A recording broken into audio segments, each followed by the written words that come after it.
प्राप्त असणार अभंग वारकरी संप्रदायाच्या कलशस्थानावरती विराजमान असणारे श्री संत सम्राट जगद्गुरु तुकोबाराय यांचा 4 चरणाचा अभंग असून अत्यंत महत्वाचा असा अभंग आहे.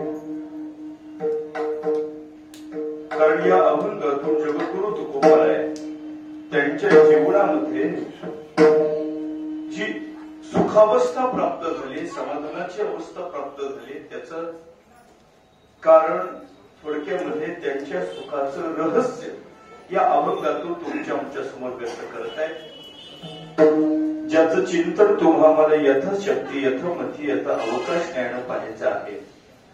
परंतु कोणतेही कार्य प्रारंभ करण्यापूर्वी अगोदर मंगल केलं पाहिजे. कारण मंगलानं प्रारंभ केलेल्या सेवेमध्ये कोणत्याच प्रकारचे विघ्न येत नाही. आणि समजा चुकून जर एखादं विघ्न आलंच तर ते निवारून नेण्याची शक्ती सामर्थ्य प्राबल्य आपण केलेल्या त्या मंगलात असतं. म्हणून तुम्हा सकल वारकरी संप्रदायाचा आराध्य दैवत वैकुंठाचा गुणायक असणारा आणि गेल्या 28 युगापासून गरीब सर्वसामान्य तुम्हा सगळ्यांचं रक्षण करणारा जगाचा मालक ब्रह्मांडाचा चालक असणारा भगवान पंढरीश्वर पंढू परमात्मा, त्या परमात्म्याला प्रथमता मंगल.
वैकुंठाधिपती श्री विठ्ठल सखा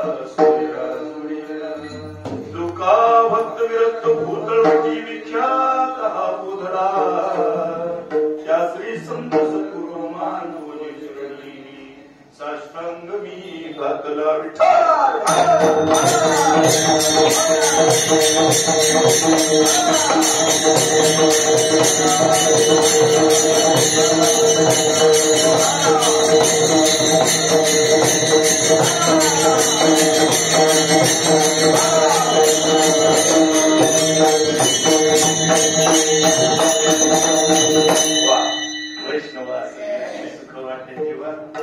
अनेक छंदे मनाचे आनंदे आवडीने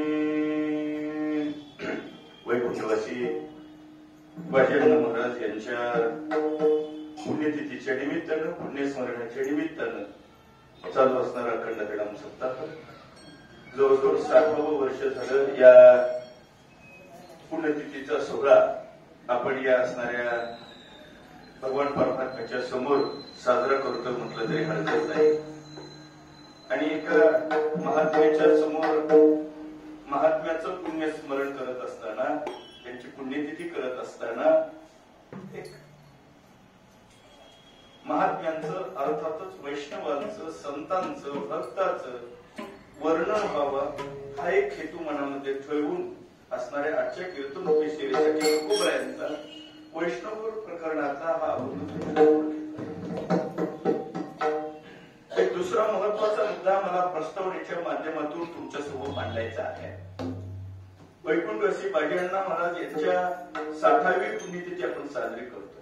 माफी मागून मी बोलतो, इथं वडिलांचं वर्षश्राद्ध घालायला मुलं येतील का नाही ही परिस्थिती असताना सुद्धा एखादी व्यक्ती गेल्यानंतर 60 वर्षानंतर सुद्धा त्यांच्या स्मरणाचा त्यांच्या जाण्याचा सुद्धा जिथं साजरा करतोय त्या अर्थी ती व्यक्ती तेवढी तोला मुलाची ताकदीची सामर्थ्यवान असले पाहिजे.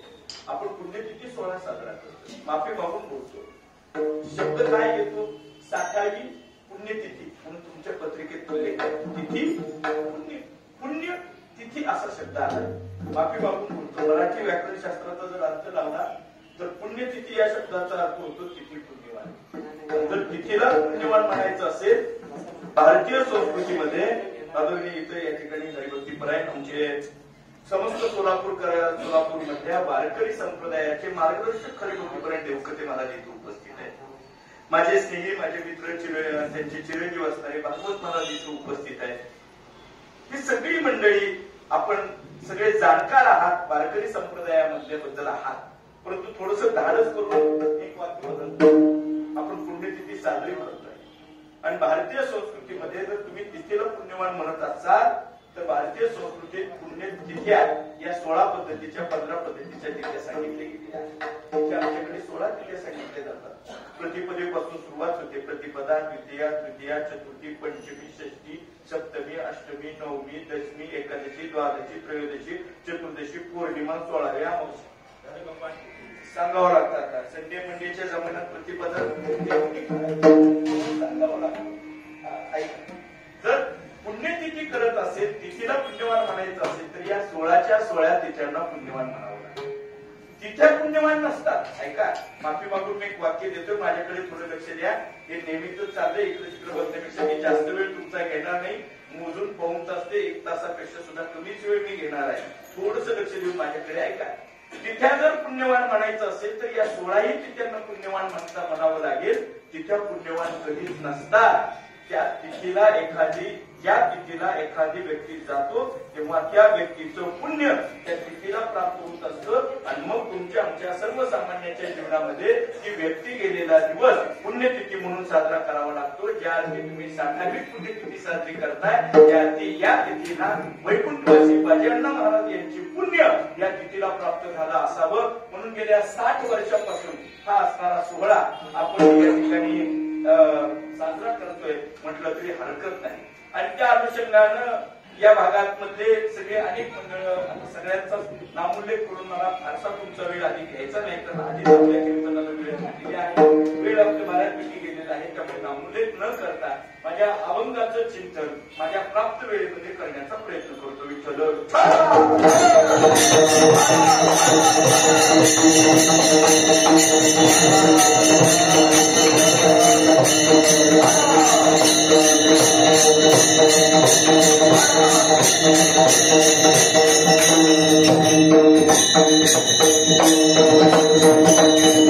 वैष्णवा संगती सुखवंते किंवा अनेक देव गायना ठेवले आपले संजय मनाच्या आनंदे आवडीने प्रस्तुत अभंग जगद्गुरु तुकोबाराय त्यांच्या जीवनामध्ये जी स्थिरता प्राप्त झाली, त्यांच्या जीवनामध्ये जे सुख प्राप्त झालं, त्यांच्या जीवनामध्ये जी समाधान अवस्था प्राप्त झाली, त्यांच्या जीवनामध्ये जी निश्चिंतता अवस्था प्राप्त झाली, त्या अवस्थेत सुखाची अवस्था व्यक्त करतात. फक्त व्यक्त करत नाही तर त्या सुखाच्या पाठीमागचं जे कारण आहे ते कारण सुद्धा तुमच्या काय. बऱ्याच वेळा माणसं प्रश्न निर्माण करतात पण त्या प्रश्नाचं उत्तर सुद्धा त्या माणसाला प्रश्न निर्माण करून काय होणं सोपं असतं. एखादा प्रश्न निर्माण करायला सोपं असतं पण त्या प्रश्नाचं उत्तर सुद्धा देता आलं पाहिजे. सप्ताह चालू झाल्यानंतर आता कसं होईल हे म्हणणारे फार असतात. सप्ताह चालू झाल्यानंतर कसं व्हायचं असं म्हणतील भरपूर, परंतु कसं करायचं हे सांगणार सुद्धा कोणीतरी असतात. प्रश्न निर्माण करणं याला फार किंमत नाही, निर्माण झालेल्या प्रश्नाला उत्तर शोधणं हे फार मोठं जीवनामध्ये महत्व आहे. आमच्या जीवनामध्ये त्याचं उत्तर भेटलं.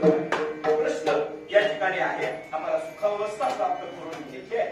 जो जो जीव जन्माला आलाय, ऐका, जो जो जीव जन्माला आलाय त्या प्रत्येकाला सुखाचीच गडबड आहे. नाहीतरी तुम्ही आता इथं बाजीअण्णा माणसामध्ये 60 वर्ष झाले इथे येत आहे, 29 वर्ष, 15 वर्ष, 1 वर्ष इथे येत आहे. आता माझा प्रश्न तुमच्या समोर आहे, तुम्ही इथं कशासाठी येत आहे? सुखासाठीच येत आहे. ठीक आहे, सांगा एक तरी असावा कोणतरी सुखासाठीच येतोय. आम्ही काही इथं घरी आमचा करमत नाही, टाइम जात नाही, वेळ जात नाही, काय घरी करून बसायचं त्याच्यापेक्षा मंदिरात जाऊन बसावं याच्यासाठी. आम्ही सुखासाठीच येतो. प्रत्येक जीवाची धडपड ही सुखासाठीच आहे. मला तुमच्या समोर मुद्दा मांडायचा आहे. प्रत्येकाची धडपड ही सुखासाठीच आहे. का कोणाला दुःख व्हावं वाटतं का मला सांगा? इथं दुःख व्हावं असं कोणालाच वाटत नाही. बदलाही दुःख व्हावे मला दुःख व्हावं असं कोणाला सुद्धा वाटत नाही. प्रत्येकाला सुखाचीच अपेक्षा. विठ्ठल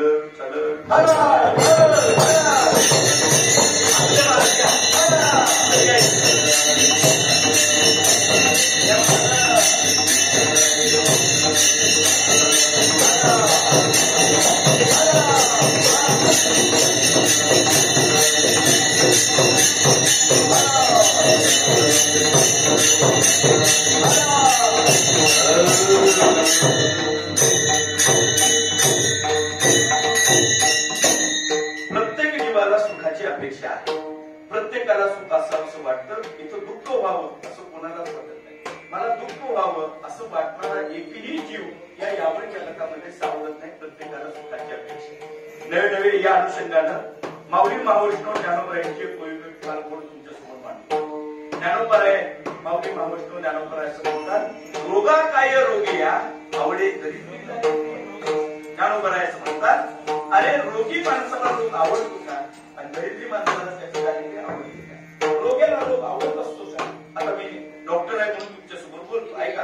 आता असू द्या, जसं असेल तसं असेल. आता याच्यात तर पूर्ण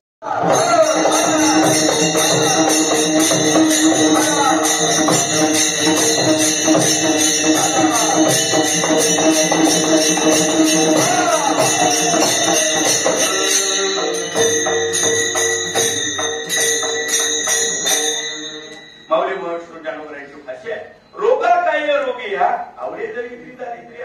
अरे रोगी माणसाला रोग आवडतो का? दरिद्री माणसाला दरिद्रता आवडत असते का? एखाद्या रोग्याला रोग आवडतो का? एखाद्याला शुगर असते. आता मी इथं आल्यानंतर मला देवकटी महाराजांनी विचारलं, काय चहा घेणार का दूध घेणार? मी म्हटलं दूध नको, चहा चालेल. आपण आलोय, प्रवास करून आलोय, थोडस थकलोय, कंटाळलोय, रोजच्या प्रवासामुळे थोडासा आजारी आहे, चहा थोडासा बरा वाटेल. ठीक आहे. एवढे जवळ एक बसलेले होते ना बाबा, त्यांनी मला हळूच विचारलं, साखर टाकू द्या? साखर टाकू द्या? हा कॉमन प्रश्न आहे.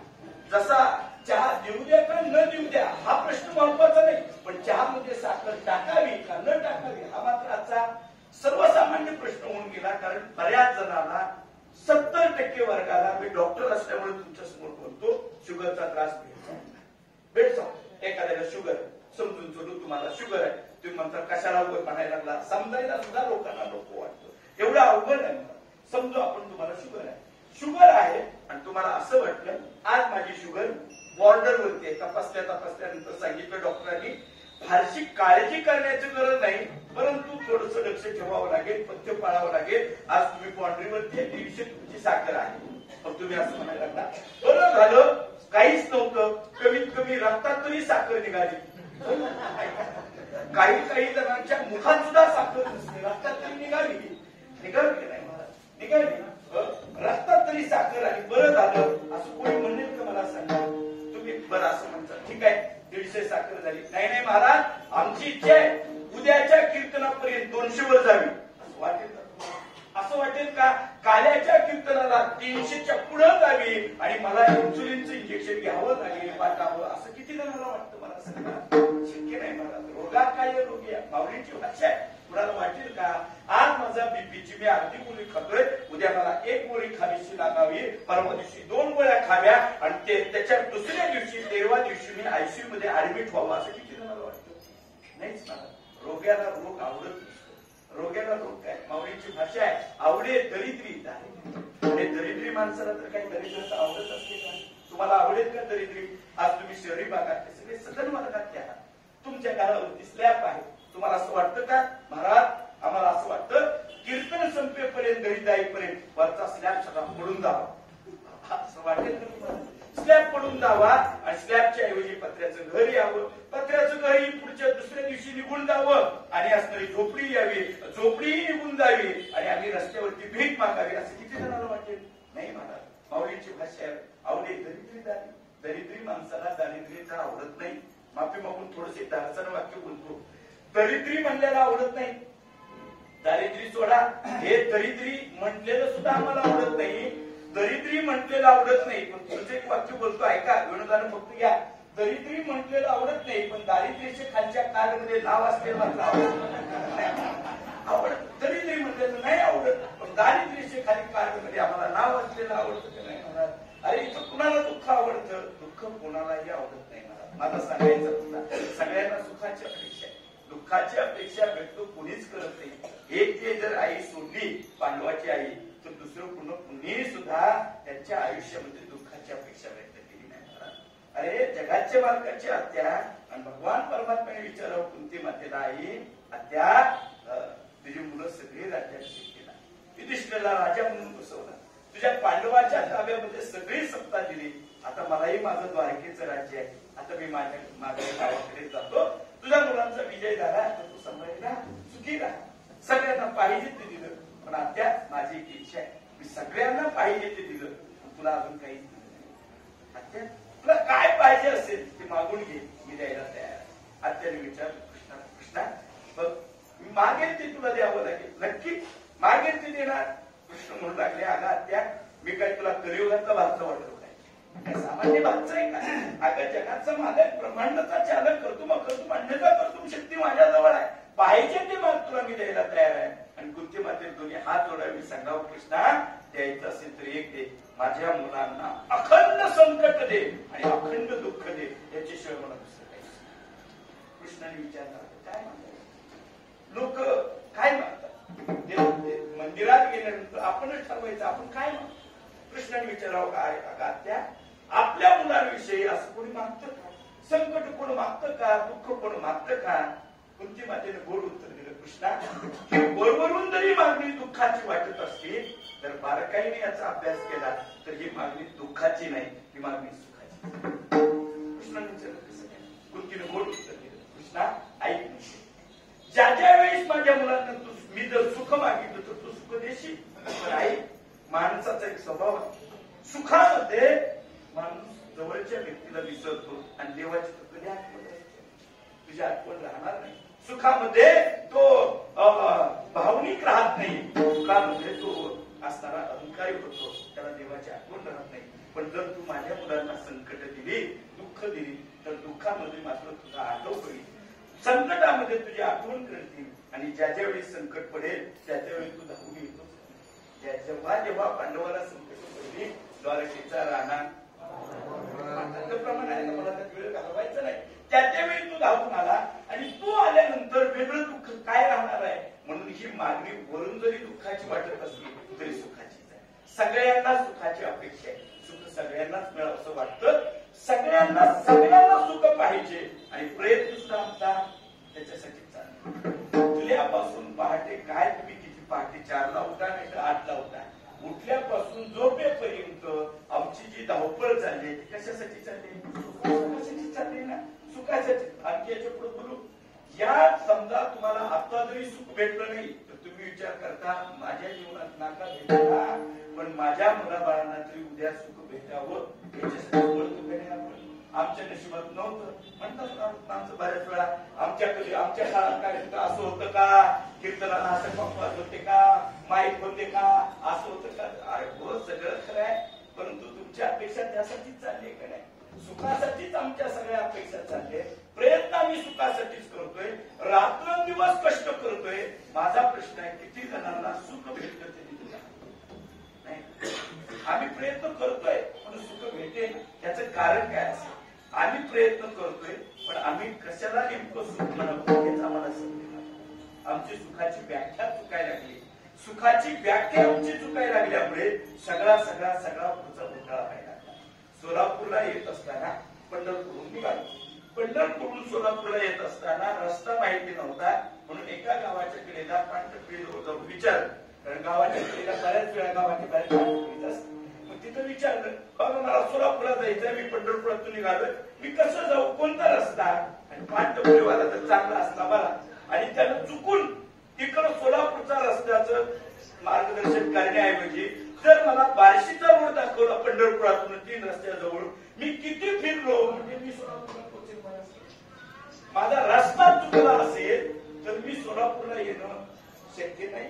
मी कुडरवाडी जाईल, बार्शी जाईल, लातूर जाईल, उस्मानाबाद जाईल, पण सोलापुरात येणं शक्य नाही. तसं तुम्ही सुखाच्या मार्गासाठी धडपडताय पण तुमचा रस्ता चुकलाय. किती धावला म्हणजे तुम्ही सुखापर्यंत पोहोचणार आहे, कसं पोहोचणार. आमचं काय एक वर्ग होता, एका वर्गामध्ये शिक्षण अधिकारी शाळा तपासायला, एका वर्गामध्ये शाळा तपासायला गेले. तपासायला गेल्यानंतर शाळेमध्ये गेल्यानंतर एका वर्गात प्रवेश केला. गुरुजी काहीतरी फळावर शिकवत होते. साहेबांनी गुरुजी काय शिकवतात, वर शिकवतो म्हणजे काय शिकवतात, 7चा पाढा शिकवतो. काही विचारू प्रश्न, गुरुजी नाही विचारा. ठीक आहे, 7चा पाढा बघितला, समोर विद्यार्थी सगळे बसले होते. सगळ्या विद्यार्थ्यांना म्हटले 7चा पाढा गुरुजींनी शिकवला, हो शिकवला म्हटले. फळावर लिहिलेला आहे, हो लिहिलेला आहे म्हटले. मी त्यातलाच एक प्रश्न विचारतो, विचारा म्हटले. आणि साहेबांनी विचारलं, पहिल्या बेंचवर पुढे बसलेल्या विद्यार्थ्याला उठवलं आणि सांगितलं, सांग बाबा सात्विक किती. पहिल्या बेंचवरचा बसलेला विद्यार्थी उभा राहिला, हाताची घडी घातली, साहेबांकडे पाहिलं आणि मोठ्या आत्मविश्वासानं त्या पहिल्या बेंचवरच्या हुशार विद्यार्थ्याने उत्तर दिलं, साहेब सात्विक 24. सात्विक बरोबर आहे का. तुम्ही गप बसल्या म्हणून मला कळलं ना काय उत्तर चुकीचं आहे. साहेबांनी विचार केला, पहिल्या बेंचवर बसलेला विद्यार्थी जर असं चुकीचं उत्तर देत असेल तर मागं काय असेल, कळलं का. सांगतानाचं बोलतो, कीर्तनाला बसलेला पहिल्याच बेंचवरचा जर रामकृष्ण हरीलाच असा करायला लागला तर मागं काय नाही लागायचं. गुरुजींनी साहेबांना वाईट वाटलं, अरे तुमचे पहिल्या बेंचवर आहे, 7चा आत्ता पाडा आत्ता शिकवलाय, आत्ता शिकवायचं सोडावं, फळ्यावर घेऊन ठेवलाय. फक्त बघायचंय, सांगायचंय. कॉपी करायचे, गुरुजींनी दिलीये, सरांनी दिलीये, फक्त पेपर मध्ये लिहायचे, पण द्यायला सुद्धा येत नाही. काही पोरांना आता काय करावं, कॉपी सुद्धा लिहिता येत नाही. एवढी दुसरी अवस्था. गुरु साहेबांना वाईट वाटलं. अरे पहिल्या बेंचवर बसून तुला येत नाही उत्तर, जाऊ दे म्हणते, बस दुसऱ्याला उठवलं. सांग सात्विक किती? तो शेजारचा उठला, त्यांनी सांगितलं साहेब सात्विक 25. तिसऱ्याला उठवलं सात्विक 26. कोण 27 म्हणतोय, कोण 28 म्हणतोय, कोण 29. 60 जणांचा वर्ग होता. ऐका दादा, 60 जणांना साहेबांनी विचारलं सात्विक किती? 60 जणांचं उत्तर तर बरोबर आलं नाही, पण एक सुद्धा आलं. सगळ्यांची वेगवेगळी. वाईट वाटलं साहेबांना. काय असा कुठे वर्ग असतो का? एवढं साधं सात्विकचं उत्तर येऊ नये म्हटले. समोर तुझी घेऊन ठेवलंय, बघून सांगायचंय. एकही जणांचं उत्तर बरोबर येत नाही. रागावलेल्या अवस्थेत बाहेर पडलं. आता दुसरा वर्ग शेजारी होता. आलोच तर आता तपासणी करून जाऊ. जाता जाता काहीतरी आता शेरा मारायचं आहे, बघू दुसऱ्या वर्गात. म्हणून दुसऱ्या वर्गामध्ये प्रवेश केला आणि विचारायला सुरुवात केली. पहिल्या बेंचवरच्या उठवलं आणि विचारलं, सांग बाबा, तोच प्रश्न विचारतो, सात्विक किती? पहिल्या बेंचवरचा विद्यार्थी उठला, हाताची घडी घातली, मोठ्या आत्मविश्वासाने त्यांनी उत्तर दिलं, साहेब सात्विक 21. पहिल्या बेंचवरच्या साहेबांनी शेजारच्या उठवलं, सांग सात्विक किती? शेजारचा उठवलं, तो म्हटला साहेब सात्विक 21. 60 जणांना साहेबांनी उठवलं आणि विचारलं, सांगा सात्विक किती? आणि 60 जणांचं दुसऱ्या वर्गातल्या 60 जणांचं उत्तर काय आलं? सात्विक. बरोबर तर आलं आणि एक सुद्धा उत्तर एकच आलं. आता थोडस याची गंमत तुमच्यासमोर सांगताय का? हा पहिला 60 जणांचा वर्ग कोणाचा आहे ज्याच्यामध्ये एकही उत्तर आलं नाही आणि उत्तर बरोबरही आलं नाही, असा पहिला वर्ग कोणाचा आहे? आणि दुसरा वर्ग ज्याच्यामध्ये 60 जणांचं उत्तर बरोबर आलं, हा वर्ग कोणाचा आहे? ऐका, हा जो पहिला वर्ग आहे ज्याच्यामध्ये उत्तर बरोबर तर आलंच नाही आणि उत्तर सगळ्याची वेगवेगळी आली, तो वर्ग म्हणजे दुसरा तिसरा कुणाचा नाही, तर तो वर्ग म्हणजे तुमचा आमचा आहे. जिथं विचारलं सुख कशाला म्हणायचं, प्रत्येकाची व्याख्या वेगवेगळी आहे. तो एकसारखी व्याख्या कुणाचीच नाही. आणि दुसरा वर्ग जो आहे तो वर्ग म्हणजे संतांचा वर्ग आहे. जिथं कधीही विचारा सुखाची व्याख्या, सुखाचा मार्ग एकच सांगणार. पहिला वर्ग आपला आहे जिथं प्रत्येकाचं सुख वेगवेगळं आहे. प्रत्येकाचं सुख वेगवेगळं आहे. कुणाला नोकरीमध्ये आहे, कुणाला पैसा मिळवण्यात सुख वाटतं, कुणाला ज्ञान मिळवण्यात सुख वाटतं, कुणाला कशात कुणाला सुख वाटतं का नाही. महाराजांची भाषा आहे, अहो वाढावे संतान, रही व्हावे धनधान्य, किंवा द्यावे खावे बरे असावे सदैव. ही आमच्या सुखाची व्याख्या आहे. अहो आता जास्त कशाला, कीर्तनाला आल्यावर सुद्धा ज्येष्ठाचं सुख वेगवेगळं आहे. सप्त्यात सुद्धा ज्येष्ठाचं सुख वेगवेगळं असतं. सप्त्यामध्ये काही जणांना सेवा करण्यामध्ये सुख असतं, काही जणांना वाटतं इथं ऐकायला येते त्यांच्यासाठी अंतरून टाकावं, त्याच्यामध्ये त्याला सुख वाटतं. काही जणांना इथं आलेल्या लोकांची सोय करण्यामध्ये सुख वाटत असतं, काही जणांना आलेल्या कार्यक्रमाला टाळ देण्यास सुख वाटतं, कोणाला पक्वाद वाजवण्यास सुख वाटतं, कोणाला चांगल्या चाली ऐकायला. काही जण म्हणतात वा कालच्या महाराजांचा स्वर काय छान होता, काही जण म्हणतात स्वर काय हो, पण एकही दृष्टांत सांगितला आहे काय, त्याच्या दृष्टांतामध्ये त्याला रस असतो, सुख असतो. कशाला, कोणाला कशात, कोणाला कशात. काही जणांना सप्ताह संपल्यानंतर, कीर्तन संपल्यानंतर याचं सुख असतं. आपलं खायला भेटलं, द्यावे खावे बरे असावे सगळे, चांगले कपडे घालायला भेटली, जेवायला चांगलं भेटलं, बरं बाबा आमचं सुख त्याच्यात आहे. प्रत्येकाच्या सुखाचा मार्ग तुमचा आमचा वेगवेगळा आहे. एक मार्गच नाही आणि एक विषयच नाही आमचा. सगळ्यांचा सुखाचा विषय वेगळा आहे, पण संतांकडे जा, त्यांचा मात्र सुखाचा विषय एकच आहे. 700 वर्षापूर्वी ज्ञानोबरायांच्या जवळ जा आणि ज्ञानोबरायला विचारा, माऊली तुमचं सुख कशात आहे? ज्ञानोबरायांनी सांगितलं, माझं सुख सांगू का? सर्व सुखाचे आगर कशात? बापर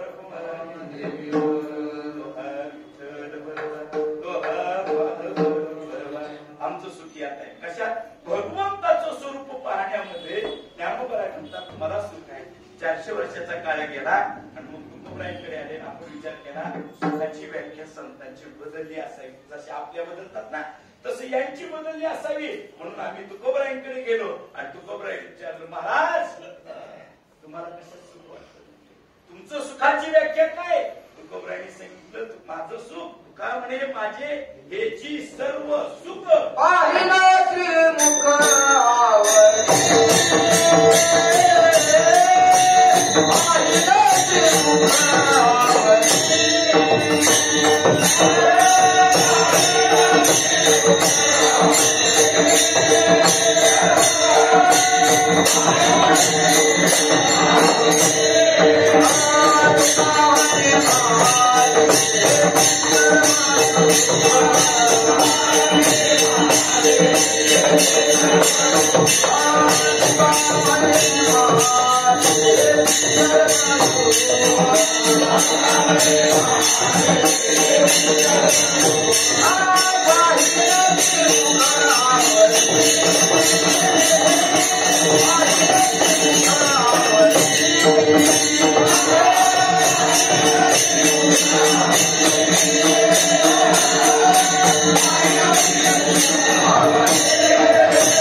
ज्ञानोबरायांना विचारलं सुखाची व्याख्या की, तुकोबरायांनी विचारलं व्याख्या की, नामदेव महाराजांना अहो कोणत्याही साधू जवळ जा, संतांजवळ जा आणि सुखाचं विचारलं तर ती मी ज्या वंश परंपरेत संत सद्गुरू माणकूट बोलले होतात. श्री संत जगद्गुरू तुकाराम महाराजांचे समकालीन संत श्री संत सद्गुरू माणकूट बोलले होतात. भक्ती विजय नावाचा ग्रंथ जर आपण वाचला असेल, ऐकला असेल, याच्यामध्ये तुम्हाला 53-54 अध्याय माणकुटी बुद्धी महाराजांचा आपल्याला वाचायला भेटेल. किंवा आपण जर पंढरपूरमध्ये जेव्हा कधी कदाचित पंढरपूरला गेला, जर पांडुरंगाच्या दर्शनाला विठ्ठलाच्या मंदिरामध्ये आपण नामदेव पायरीपासून आतमध्ये गेला, गाभाऱ्यामध्ये प्रवेश केल्यानंतर आतमध्ये बाहेर बोलत नाही, विठ्ठलाच्या मंदिरामध्ये आत प्रवेश केल्यानंतर गाभाऱ्यामध्ये गेल्यानंतर तुम्हाला आत जाताना हातपाय धुवायला एक पाण्याचा हौद आहे आणि त्या हौदाच्या शेजारी असणारी माणकोजी महाराजांचं समाधी स्थान जिथं सापडतं. तिथं ज्या जागेवरती भगवान परमात्म्यांनी पांडुरंग परमात्म्यांनी माणकोजी महाराजांना बोध दिला म्हणून त्यांचं आमचं आडनाव बोधले हे पडलं. वास्तविक पाहता विचारता पण विठूने एकांती बोधिले म्हणून त्यांनी नाव बोधले, आवडीने ठेवले नाम माझे माणकोजी महाराज स्वतः म्हणतात. त्या माणकोजी महाराजांकडे काही लोक गेले आणि माणकोजी महाराजांना विचारलं महाराज सुखाची व्याख्या काय म्हणजे नेमकं सुख कशाला म्हणावं. महाराजांनी सांगितलं सुख कशाला म्हणावं तर संतांच्या पायामध्ये. माणकोजी महाराज म्हणतात मला खऱ्या अर्थाचं सुख वाटतं, खऱ्या अर्थाचं सुख वाटतं, सज्जनाचं संगीत सुख मला वाटतं. ते तुकोबरायांची भाषा आहे, ती ज्ञानोबरायांची भाषा आहे, ती नामदेव महाराजांची भाषा आहे. तुकोबरायांचं कायम आनंदामध्ये, कायमचे कोणत्याही पद्धतीचा चेहऱ्यावरती कधी क्लेश नाही, चेहऱ्यावर कधी दुःख भावना नाही, कोणती काळजी नाही, कायम आनंदात तुकोबराय असायचे. माफी मागून बोलतो मी थोडेसे 10 वाक्य बोलतो ऐका. आज आम्ही महाराजांच्या अभंगावरती 400 वर्षानंतर 700 वर्षानंतर आम्ही कीर्तन करतो.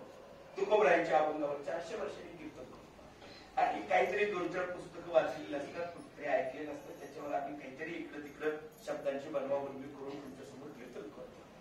आणि समजा यदा कदाचित कीर्तन चांगलं झालं, कीर्तन चांगलं झालं आणि कीर्तन चांगलं झाल्यानंतर काही लोक येतात आणि पाठीवर हात फिरवून म्हणतात महाराज वा काय छान सुंदर कीर्तन झालं. आणि असं तुम्हाला फेट्यात बघितलं ना, काही माणसाला म्हणतात महाराज असं फेट्यात बघितलं ना फार गोड वाटतं, आनंद वाटतो. माफी मागून बोलू 400 वर्षानंतर त्यांच्या अभंगावर कीर्तन करताना आम्ही फेटा घातल्यानंतर उगाच सहज कल्पना घरी गेल्यानंतर करा, झोपताना नाही झोप लागली तर आजच्या दिवस कल्पना करा तर 400 वर्षापूर्वी साक्षात जगद्गुरू तुकोबरायांना ज्यांनी पाहिलं असेल काय आनंद झाला असेल, काय सुख वाटत असेल. तुकोबरायांच्या चेहऱ्यावरती काही सुख नाही, दुःख नाही, काही नाही. तर तुकोबरायांनी विचारलं महाराजांनी महाराज तुम्हाला काही दुःख, काही तुम्हाला काळजी, चिंता काही नाही का?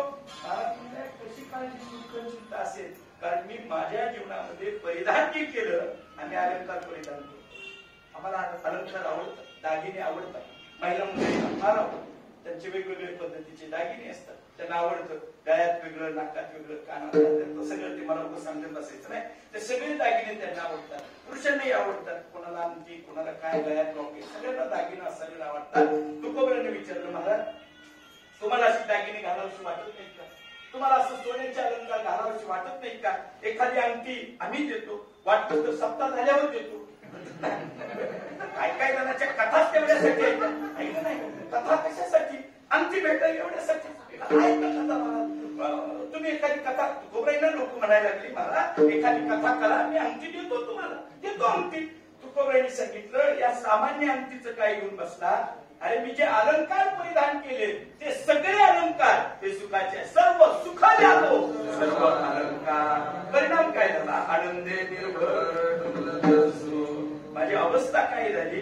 अलंकार मी घातले पण मला या सामान्य सोन्याचे अलंकार घालायची गरज नाही. मी सुख नावाच्या दागिन्याचे सोन्याचे सगळे अलंकार परिधान केल्यामुळं मी सुखाचीच अंगठी घातली, सुखाचंच गड्या, सुखाचंच रॉकेट. परिणाम काय झाला? अरे सगळं सर्व सुख माझ्या अंगावरती असल्यामुळे आनंदी निर्भर. याची गंमत आहे मला. तुकोबरांचे शब्द आहेत ना, आनंद निर्भर आणि डुल्ल. हे उगं कसंही घातलं नाही मला. जेव्हा डुलायचं असतं तेव्हा निर्भयता असावी लागते, आणि निर्भयता येण्यासाठी आनंदी अवस्था असावी लागते. जोपर्यंत आनंदी होत नाही तोपर्यंत निर्भय होता येत नाही, आणि निर्भय झाल्याशिवाय त्याला डुलता येत नाही. विठ्ठल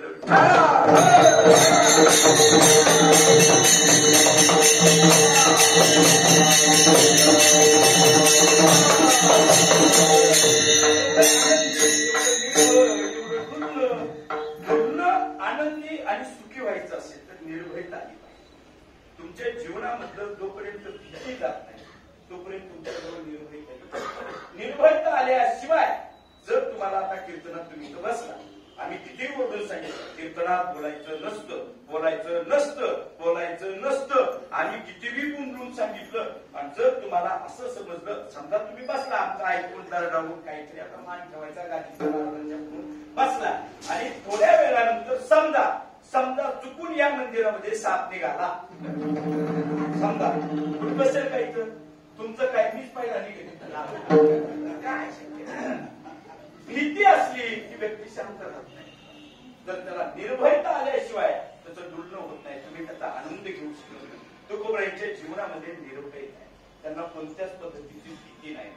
संतांच्या जीवनातलं हे सगळ्यात मोठं वैशिष्ट्य आहे. त्यांचं का जीवन श्रेष्ठ आहे? त्यांच्या जीवनामध्ये भीती नाही. आम्हाला मात्र कायम कशाची कशाची भीती.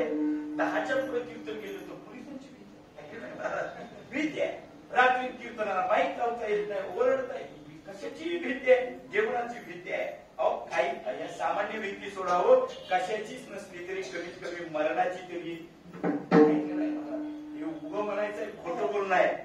काही लोक आम्हाला भेटतात परंपरेच्या निमित्तानं महाराष्ट्र, कर्नाटक, आंध्र, तमिळनाडू या 4 राज्यामध्ये फिरण्यासाठी येतो. आणि मग कधी मला बऱ्याच गावात गेलो ना, जुनी वय झालेली माणसं आमच्या जवळ येतात, म्हणतात महाराज खरं सांगू का? आणि तू खरंच सांगत जा, खोटं काय सांगत नको, कारण खोटं बोलणारे आमच्या जवळ कमी नाही. त्यांना वाटतं आम्हाला समजत नाही, ते खोटं बोलताय. ज्या गावच्या बाबळे असतात तिथल्याच बोली असतात, आणि हे ज्याला समजतं त्यालाच मानावं. एवढी महाराजकी आता सुट्टी राहिली नाही. पूर्वी होती महाराजकी सुट्टी होती, आता हे सगळं माहिती असावं लागतं. मग खरं सांगू का महाराज? बोला बाबा काय म्हणलंय तुमचं, खरं सांगू का? आता सगळं व्यवस्थित झालंय.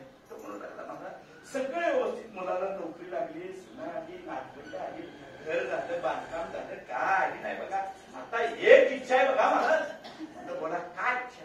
काही नाही, फक्त एकदा देवानं मला व्यवस्थित नेलं बरं काही नाही बरं. नेमकं त्या गावात कीर्तन लावून आलो, आणि नेमकं 2 महिन्यातच कोरोना लागला. इतकी भीतीदायक वातावरण चालू झालं, बेड मिळेना. सर्व सगळीकडेच ती परिस्थिती होती जगावर आली. आणि त्यावेळेस त्याचा फोन आला, महाराज तुम्ही जरा पंढरपूर मध्ये जरा वैशिष्ट्य कुठले कणकरी मंडळी आहो मालकाव, काही जरा मेळ लागला तर बघा, एखादा बेड घेतला तर. काय मुलाला काय झालं का? नाही नाही, मुलगा ठणठणीत आहे, पण माझा स्कोर जरा वाढला. स्कोर त्या काळात होतं ना, स्कोर वाढला. कुणालाही कळत नव्हतं, ती म्हणायची माझा स्कोर 18 झालाय, माझा स्कोर 19 झाला. मी बोलत होतो मला आमचा स्कोर एवढा झालाय, आमचा स्कोर तेवढा झालाय. गणेश मला सांगितलं स्कोर हा स्कोर तर कळलाच पाहिजे, यात काय अडचण नाही, हे कळलं पाहिजे, प्रकृतीच आहे, कळालंच पाहिजे. हा स्कोर तरी कळालाच पाहिजे. पण तुमच्या जीवनामध्ये नामस्मरणाचा स्कोर किती झालाय याच्यावर सुद्धा स्कोर एवढा झालाय, मला भेटेल का? मी त्याला वाक्य सांगितलं, बाबा तुमच्या गावात आल्यावर तुम्ही म्हटला होता देवाने याला नेल्यावर बरं वाटतंय, कशाला भेट हुडकाय लागलाय, जमू द्या एखादं तरुण एखादी व्यक्ती जमू द्या. त्याला मला सांगितलं, मला ते उगव बोलायच्या गोष्टी नबाड बोलणं काय उपयोगाचं नाही. हे मरणाचं उगव बोलणं आम्ही कुणाला विश्वरा आणि सरदार हे काय एकदा काट्या पडायला लागली की सगळे शिवरा आणि भीती आहे माणसाला. मला सांगायचं तुमचा तुकोबरांच्या जीवनामध्ये कसलीही भीती नाही. आणि मला आणि तुम्हाला जर काही गोष्टी उत्तर पाहिजे तर ज्याच्याजवळ भीती नाही, जो निर्भय आहे त्याच्याकडे. आपल्या जीवनात जर एखादी व्यथा मांडायची असेल, तुम्ही आम्ही दुःखी आहोत आणि आम्ही दुःखी आहोत याचं जर तुम्हाला विचारायचं असेल तर कुणाजवळही जाऊ नका. आपल्या जवळचं दुःख कुणालाही सांगत बसू नका. आपल्या जवळचं दुःख सांगण्यासाठी समोरचा व्यक्ती तेवढा कोला मला तर जग इतकं वाईट आहे महाराज, माफी मागून बोलतो, तुमच्यापेक्षा वयानं लहान आहे, मी स्वतःला दिग्वतही ज्ञानीही समजत नाही. एका परंपरेत जन्माला आलो तेवढ्या पुण्याच्या जोरावरती थोडस धाडस करून आणि तुमची सगळ्याची क्षमा मागून बोलतो, इतकं जग वाईट आहे, आपलं दुःख कुणालाही समजत नाही. लोक रडून ऐकत असतात आणि हसून जगाला सांगत असतात. रामायणातला एक गोड प्रसंग आहे महाराज, सहज आठवड्यातून सांगतो मी. कीर्तनाच्या सामंतीकडे जातो महाराज. जेव्हा युद्ध लागलं ना, रामरावणाचं भयंकर युद्ध चालू होतं. तो कुंभकर्ण जागा केला, सगळं धावतं मला तुमच्या समोर बोलायचं. आणि कुंभकर्णाला रावणाने युद्धामध्ये पाठवलं. युद्धामध्ये गेल्यानंतर रावणा त्या कुंभकर्णाने आकुरा विक्राळ सगळा मांडला, अनेक वानर त्यांनी मारली आणि शेवटी इतका विध्वंस त्यानं मांडला. सुग्रीव त्याच्या समोर हरला, बाजूला पडले, लक्ष्मणजींचा इलाज झालेला. शेवटी प्रभू रामचंद्राला राग आला, अनावर झाला आणि मी स्वतःच करतो म्हणून प्रभू रामचंद्राची सेवा. कुंभकर्णाचं आणि रामचंद्राचं युद्ध चालू. भयंकर युद्ध, जवळजवळ 4 दिवस म्हणजे ते युद्ध चालू होतं. पण त्या युद्धामध्ये तो कुंभकर्ण काही जेरीस येईल. पुन्हा प्रभू रामचंद्र जेरीस आले आणि एक वेळ असा आला की कुंभकर्ण आता प्रभू रामचंद्राला मारतो की काय एवढी अवस्था आहे. कुंभकर्णाला सामान्य काय हरी ना मागे सर केला, प्रभू रामचंद्राचा नाईलाज झाला. काय करावं, आता मी हारतोय इथपर्यंत आले. पण कर्त्या माणसानं कधी आत्मविश्वास गमावला. कर्त्या माणसाचं घरातला जो कर्ता असतो ना, त्याला कधी दुःख व्यक्त करता येत नाही. जो घरातला कर्ता असतो ना, त्याला सगळ्याचं बघावं लागतं. पोराचं काय झालं, बायकोचं काय झालं, मेहण्याचं काय, सासूचं काय, सासऱ्याचं काय, सगळ्याचं बघावं लागतं. पण त्याचं स्वतःचं काय झालं याच्याकडे लक्ष करता येत. पण तरी सुद्धा काही जरी झालं त्याला छाती दुखूनच उभारावं लागतं. हा मी आहे, घाबरू नका म्हणावं लागतं ना घरच्यांना. कर्त्या माणसानं जसं भिवून चालत नसतं तसं प्रभू रामचंद्राची अवस्था झाली. आता मी तरी हरतोय, माझी एवढी अवस्था वाईट त्या कुंभकर्णाने केली आहे, पण मी आता कोणाजवळ बोलू शकत नाही. काय करावं, मनात दुःख निर्माण झालं, दुःख व्यक्त निर्माण झालं आणि दुःख व्यक्त करावं. अंतःकरणामध्ये दुःख कधी जवळ ठेवू नये. एक कोणाजवळ सांगू नये हा तसा नियम आहे. मानवी जीवनामध्ये दुःख कोणाजवळ सांगू नये आणि मनामध्ये तर मात्र ठेवू नये. कोणाजवळ ते बोललंच पाहिजे, बोललंच पाहिजे, हा नियम आहे. जर आतमध्ये फार राहिलं, मी आता डॉक्टर असल्यामुळे वैद्यकीय शास्त्राबद्दल आपल्या अटॅकचं प्रमाण का वाढलं. पावलोपावली घराघरामध्ये एक पेशंट आम्हाला सापडतो हायपरटेन्शनचा, बीपी वाढलेला पेशंट सापडतोय, अटॅकचे पेशंट आम्हाला सापडतात. सहज सहज फोन येतो, रात्री भजनाला होते सहज येतो, अटॅकने गेले, अटॅकने गेले, अटॅकने गेले. का व्हायला लागलं, आम्ही आमच्या अंतःकरणातल्या भावना कोणाजवळ तरी व्यक्त केल्या. आम्ही व्यक्त केले पाहिजे. नाही व्यक्त केल्या तर त्या हृदयावरती प्रेशर येते आणि त्यातली नाही. प्रभू रामचंद्रने विचार केला, मला हे दुःख सांगावं लागेल, कोणाजवळ सांगावं. दुःख सांगण्यासाठी मी बोलून गेलो, कोणाजवळही सांगू नका. ज्याला दुःख निवारण करण्याचं सामर्थ्य आहे त्याच्याजवळच व्यक्त करा. नाहीतर आम्हाला काय झालंय, आमचं दुःख कुणाजवळ विकवण्याची सवय लागली. कुणाजवळ बी जायचं, माझं असं आहे, माझं तसं आहे, माझं ह्याव, माझं त्याव. काय समोरच्याचा उपयोग आहे ती वाटत नव्हतं, ह्यांचं कधी पाहिलं लागते. आणि काय यांच्याजवळ उपयोग आहे. एक सुनबाई होती, तिला सासू त्रास द्यायला लागली म्हणून आपल्या सासूचं दुःख व्यक्त करायला शेजारीच्या जवळ गेली आणि शेजारीला सांगू लागली, माझी सासू असं करते, माझी सासू तसं करते, खरं सांगावं, माझ्या सासून असं करावं का, मी असं मला इतका त्रास द्यावा का, मी किती दिवस सहन करावा. की ज्या शेजारीला सांगत होती तिनं तिची सून जिवंत झालेली होती.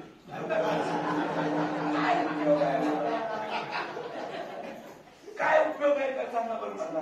अहो आपलं दुःख सांगण्यासाठी तेवढा समजतात तुला बोलायचा. प्रभू रामचंद्राने विचार केला, माझं दुःख कोणाला सांग. प्रभू रामचंद्र विचार करतात, डोळे मिटतात आणि एक व्यक्तिमत्व त्या सगळ्यामध्ये सैन्यांमध्ये सापडतो. तो म्हणजे संत असणारा रामभक्त आमचा हनुमंत. हनुमंतरायच्या जवळ गेले, हनुमंताला सांगितलं, हनुमंता माझ्या अंतःकरणामध्ये दुःख मला व्यक्त करायचं, बोला प्रभू काय दुःख.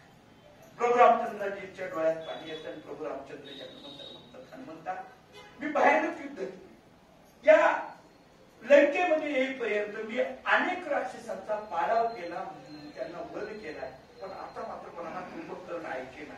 काय करू? ऐकेला सोड, मी त्याचा पराभव करणं सोड. आता परिस्थिती अशी आली त्याच्या समोर मीच मरतो की काय, अशी अवस्था. एवढा शब्द हनुमंतांनी ऐकला आणि प्रभू रामचंद्राच्या डोळ्यातलं पाणी पाहिलं. स्वामी निष्ठा काय असेल त्या हनुमंताने प्रभू रामचंद्राच्या डोळ्यातलं पाणी स्वतः पुसव आणि सांगावं, प्रभू आम्ही असताना तुम्ही मरण्याची गोष्ट करता. एक वेळ आम्ही मरू पण तुमच्या अंगाचा केस सुद्धा आपला उडणार नाही.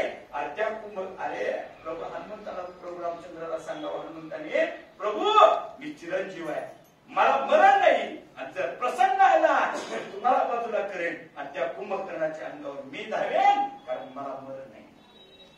काय निष्ठा असेल जीवनामध्ये. प्रभू रामचंद्र उगीच असे विजयी झाले नाही, आणि ज्याला नेतृत्व करायचे त्याच्याजवळ अशी निष्ठावान थोडके असेल निष्ठावान असायला. प्रभू रामचंद्रांनी सांगितलं, अरे हनुमंता बस, तुझ्या एवढ्या बोलण्यावर मी आता मिळून तरी हरकत नाही. हनुमंतांनी सांगितलं, प्रभू तुम्ही मारतायच कसं ते बघतो. म्हणजे काय झालं सांगा मला. आणि काय सांगा, 4 दिवस झाले युद्ध करतोय, तो कुंभकर्ण आवडेच ना, मरेच ना, काय करावं. हनुमंतांनी सांगितलं, काळजी करू नका, मी आहे. हनुमंत संत आहे आणि हनुमंतानं सगळा त्याचा कुंभकर्णाची हिस्ट्री काढायची ठरवली. एखाद्याच्या विरुद्ध जेव्हा काम करायचं असतं, शत्रुत्व पत्करायचं असतं, तेव्हा त्याचा सगळा इतिहास काढावा लागत असतो. हे रामायणात शिकण्यासारख्या गोष्टी येत्या. नुसतं रामानं रावणाला मारलं एवढं नाही शिकलं. त्या हनुमंताने विचार करा, या कुंभकर्णाला मारायचा आहे, शत्रूचा पराभव करायचा आहे, तर याचा सगळा इतिहास काढावा लागेल. आणि याचा इतिहास कोण द्यायचा? त्या लंकेमध्ये कोण सांगतात? सगळं विरुद्ध बाजूची माणसं. काय करावं? आणि हनुमंताने एक काम केलं. त्या रावणाच्या लंकेमध्ये रावणाच्या बाजूची माणसं भरपूर होती, पण रावणानं घोटाळा केला. सगळं जेवढे जिंकल तेवढं कैदी आणून तिथंच बसवलं होतं महाराज. सगळे देवाची तिथंच कैदेत होते, यक्षमुनीची मन तिथंच होते. आणि सगळ्यात महत्वाची एक बाई त्याला ठेवली होती महाराज रावणानं. त्या बाईचं नाव होतं सटवी. महाराज ती सटवी काय करत होती कसं माहिती ना? सटवीचं काम काय आहे? 5व्या दिवशी सटवी काम करत असते महाराज. 5व्या दिवशी करावं लागतं, ते चित्र काढावं लागतं कुंकवामध्ये. आता हे कुणाला करायचं? दवाखान्यात तर सगळ्या 5व्या दिवशी कुंकवात चित्र काढावं लागतं. पाय उलट, मुंडकं खाली, पाय वर, असं वेगवेगळे. आता माहिती आहे या म्हाताऱ्या मावशीला, आणि नसेल माहिती तर कीर्तन झालं विचारून घ्या. कुठे काय कुठे घेत नाही कीर्तनाला सांगायचं. काय माहिती करून मला ती सटवीचं चित्र काढलं जातं. ती सटवी काय करते तर 5व्या दिवशी याचं भवितव्य, कपाळीचं सगळं भवितव्य लिहित असते. 5व्या दिवशी आणि ती सटवी रावण एवढा हुशार होता मला, अशी भविष्य लिहिणारी सटवी रावणानं तिथं आणून ठेवली होती. कशाला? बाळांपण करायला. त्याच्याकडे ते बरोबर करून ती घालत ना 80 सहस्त्र एवढे असल्यामुळे त्याला बाळांपण करायला डॉक्टरीने आणली होती. घरीच पहिली स्त्री लोक तज्ञ काय नाही स्पेशलिस्ट ऑप्टोमेट्रिक ही सटवी रावणानं तिथंच ठेवली. हॉस्पिटलच काढून दिले, इथंच बस म्हटले तुम्ही सटवीला तिथंच ठेवलं. आणि हनुमंतांनी काम केलं. आता भविष्य लिहिलं तिकडे ह्याची इतिहास विचारायला नाही, सटवीला काम असं हनुमंत असावे लागतात. एक आपल्याला गणेश महाराज असा हनुमंत नेमला आणि त्या हनुमंतानं ती सटवीच गाठली. सटवीला विचारलं, पाया पडला, नमस्कार केला. काय असं मला एखाद्या किती बी ताकदवान असू द्या, पण तुमच्यावरची परिस्थिती आली की आडला आणि गाळ भाजी पाहिजे होतच. एवढा ताकदवान हनुमंत महाराज, सामर्थ्यशाली, बुद्धिमत्ता वरिष्ठ म्हणतो. पण एका बाईच्या संन्यासी माणूस, पण बाईच्या पाया पडावं लागलं मला. आणि त्या सटवीने बघितलं, तिला घामच फुटला. कारण का सामान्य होता काय हनुमंत दादा, तिला ओळखलं होतं. आपण ज्या मालकाच्या पदरी नोकराला काम करतो त्या मालकाची लंका यानं झाली नाही, दाढी मिश्र सुद्धा हे माणसानं झाली होती मालकाची, रावणाची. आता बऱ्याच जण विचारतात हनुमंत, थोडं विचार जर वाटेल पण बोलून जात, हनुमंत लंका काय झाली कधी आला का प्रश्न? पण कुणी जायला सांगितली होती त्याला? तो रामाचा सेवक म्हणून गेला होता का नाही? रामाने जायला सांगितली होती? नाही. वाल्मिकीने जायला सांगितली, ज्यांनी रामायण लिहिलं त्यांनी सांगितलं होतं? नव्हतं सांगितलं. सीतामाईची वेळ झाल्यावर सीतेनं सांगितलं होतं लंका जळून जाता जाता? नाही. बऱ्याच जणांना सवय जाता जाता काहीतरी काळी टाकून जायची, गुपचूप जायचंच नाही मागायला, काहीतरी पेटल झाला पाहिजे. काही सवय काय करायची तसं काही सीताबाईने सांगितलं होतं जाता जाता जा पिटवून म्हणून काहीतरी नाही, कुणीच सांगितलं नव्हतं. तरी सुद्धा हनुमंताने लंका जाळली का नाही महाराज? आणि कुणी विचारायचं सुद्धा धाडस हनुमंताला झालं? विचारलं का कुणी? जेव्हा रामाला कळवलं ब्रह्मपत्राच्या माध्यमातून ब्रह्मदेवानी हनुमंतांनी लंका जाळली, रामाने सुद्धा विचारलं नाही. तुला सीतेचा शोध घ्यायला पाठवलं होतं का लंका जाळायला पाठवली होती? विचारलं का? रामाने सुद्धा विचारलं नाही. तू जाळल्याचे बाबा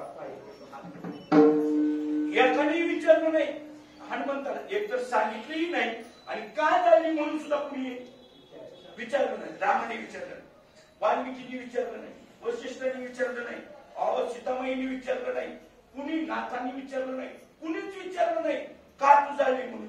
मग तुम्ही म्हणता कुणीच विचारलं नाही, मग तुम्ही का काय विचारलं? अशी दोरकात पडलेली फाईल ईडीसाठी बाहेर का काढायला?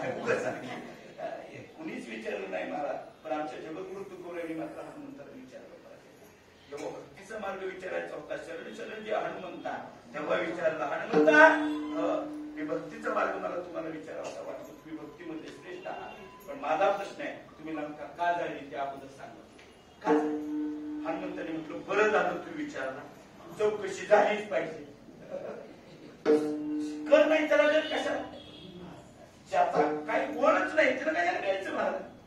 हनुमंतांनी सांगितलं बरं झालं, मी सुद्धा अनेक सत्ययुगापासून राम रावणाचं युद्ध झाल्यापासून विचार करत होतो, मला कुणीच विचारलं नाही, कुणीतरी विचारावं म्हटले, पण तुम्ही विचारलं तू बरं केलं म्हणते. लंका का जाळली त्याचं उत्तर मलाही द्यायचं आहे, नाहीतर माझ्यावर अनेक जणांनी दुष्ट लावली. राम रावणाचं युद्ध कर झालं माकडांमध्ये, अनेक जणांनी माझ्यावर दुष्ट लावली, माझ्यावरचा आरोप खंडन करायचा आहे. मी लंका का जाळली तुकोबाराय विचारलं, सांग म्हणते तू लंका का जाळली? आणि हनुमंतांनी गोड उत्तर दिलं, तुकोबाराय मी लंका का जाळली त्याचं उत्तर आहे का? एखाद्या वेळेस एखाद्या माणसाच्या अंतःकरणामधला जर जीव निघून गेला, प्राण निघून गेला, माणसाच्या जीवनातला जर शरीरातला प्राण निघून गेला तर आपण काय करतो? त्याला येतो का नाही? स्मशानभूमीला नेतो का नाही? तिथं काय करतो? पेटो, चालतो. अंतःकरणामध्ये राम असणं त्याला चैतन्य म्हणतात. आणि ते चैतन्य निघून गेलं की त्याला जाळलं जातं, त्याला जिवंत ठेवता येत नाही, त्याला असं ठेवता येत नाही. एकदा चैतन्य गेलं तुम्ही कुठेही किती मोठी असा काही असा तुम्हाला पेटवणार. फार फार तर तुम्हाला आम्हाला साध्या बाबळीचे लाकडेत असेल, एखादा लय मोठा असेल तर चंदनाच्या लाकडा, पण पेटवणं मात्र गॅरेंटी. त्यात काही कमी झाला. आता ती बंद झाल्या, आता तर मशीन निघाल्या त्या मध्ये, इकडून घातले की तिकडून 2 मिनिटांमध्ये आहे का नाही ती सुद्धा कळत नाही. मला एवढी वाईट अवस्था. हनुमंतांनी सांगितलं हृदयातलं चैतन्य गेलं की त्याला पेटवावं लागतं. ऐका तुकोबाराय, ही लंका सगळी सोन्याची होती, संपत्तीवान होती, पण त्या संपत्तीवान सोन्याच्या लंकेमध्ये राम नावाचं चैतन्य, नामस्मरण त्या लंकेमध्ये होतच नव्हतं. म्हणजे त्याच्या चैतन्य नाही याचाच अर्थ ती लंका नव्हती, ते प्रेत होतं. आणि आपला नियम आहे प्रेताला ठेवायचं नसतं, प्रेताला जाळायचं. त्या लंकेमध्ये नामस्मरणच नाही, म्हणून ती लंका सगळी पेटवली. नुसती लंका पेटवली नाही तर त्या लंकेच्या मालकाच्या रावणाची दाढी सुद्धा निघाली का नाही? हनुमंत महाबळी रावणाची दाढी असा हुशार हनुमंतराय महाराज तेव्हा सटवीकडे गेला. सटवीनं बघितलं, अरे अरे अरे त्या माणसानं आपल्या मालकाचं घर जाळलंय आणि आपल्याकडे आला ते काही साधी गोष्ट नाही. तिने हात जोडले, विचारलं काय म्हटलं, कशासाठी येणे केलं? त्यांनी सांगितलं काही नाही बाई म्हटले, मला जरा ते कुंभकर्णाचा थोडा जरा इतिहास जरा फाईल ओपन कर, काय काय जरा आहे त्याचं कळू दे मला जरा म्हटले. कळू दे काय? सटवीनं सांगितलं. काय सांगायचं म्हणते आता मला त्या कुंभकर्णाच्या बद्दल काय सांगू? नाही म्हणते सगळं सांग, जन्माला आल्यापासून मरेपर्यंत सगळं मला पाहिजे म्हटले. सगळं तिनं सांगायला चालू केलं, कसं तप केलं, काय केलं, कसं कसं कसं रामायण वाचा गेल्यानंतर घरी कचरे. आणि तो 6 महिने जेवतो, 6 महिने झोपतो, सगळं. शेवटी हनुमंताला बी ऐक वाटत ना. हनुमंत म्हटला 9 वाजून गेल्या आणि दिवे लावायला हा एवढं नाही सांगू नको. आता एक काम कर, हा कुंभकर्ण मरतो कसा एवढं सांग, याचं मरण कशात एवढं सांग. सटवी म्हणू लागली तेवढं सोडून पहा, कारण मी त्याच्या पदरी कामाला मालकाचं मरण सांगायचं नोकराला शोभ करतात. हनुमंत म्हटले ती शोभणं न शोभणं माझ्याकडे काढू नको, तुझ्या मालकाचं घर पेटवलंय, तुला उभ्यानं पेटवी सांग. तिनं म्हटली मी सांगितलं असतं हनुमंता, पण इथं सीसीटीव्ही नाही हो. काय काय सीसीटीव्ही त्यासाठी चिंते, काय बोलते काय बोलते बघायसाठी चालले असते सीसीटीव्ही. सचिवी म्हटली असं सीसीटीव्ही एखादा असल्यावर माझ्या मालकाला सांगितल्यावर हनुमान म्हटलं सीसीटीव्हीची काळजी करू नको, तुझं काय म्हणणं आहे? सचिवीने सांगितलं मी सांगते पण कानात सांगते तुमची का. हनुमंताने सांगितलं बाई मी ब्रह्मचारी माणूस आहे, ब्रह्मचारी माणूस आहे आणि ब्रह्मचारी माणसाच्या कानाला जर बाई लागली तर घोटाळा होईल गेल्यावर. हे ब्रह्मचारी नियम पाळायचा असते तर त्यानं ब्रह्मचारी म्हणावं.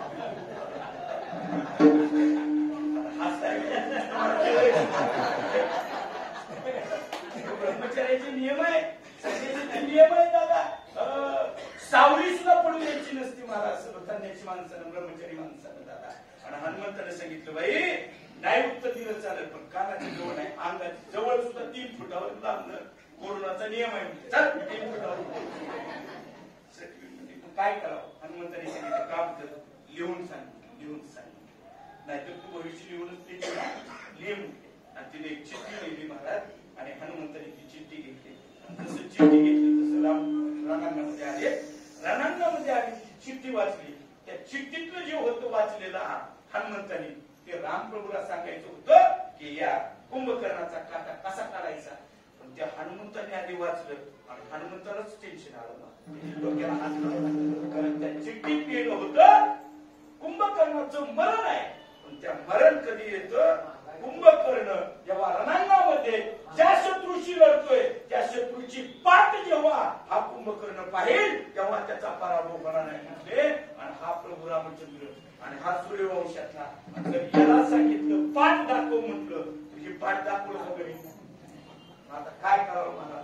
संतांजवळच आपलं दुःख का व्यक्त करावं हे मी बोलतोय. कुठेही आपली तोंड उघडल्यानंतर काय बोलतील लोक, काही बाजार मांडतील असे महाराज. एक प्रभू रामचंद्राने हनुमंताजवळ दुःख व्यक्त केलं, मला कुंभकर्णाला मारायचं आहे. उत्तर हनुमंताला भेटलं आणि त्यातला मार्ग सुद्धा हनुमंताने काढायचा विचार केला. याला पाठ दाखवायचे, माझा मालक पाठ दाखवणार नाही, काय करावं? आणि आपल्या शिफ्टीकडे बघितलं आणि शिफ्टीला सांगितलं शिफ्टे आता तुझं काम आहे म्हटले. काय करावं? काही नाही म्हटले, सरळ जा आणि प्रभू रामचंद्राच्या कानाजवळ जायचं, कानात थोडं घेऊन जायचं आणि काकेमध्ये जाऊन प्रभू रामचंद्राला थोड्या गुदगुल्या करायच्या, पाठीमागून गुदगुल्या. शेवटी म्हटले मालक एवढं सोपं आहे का?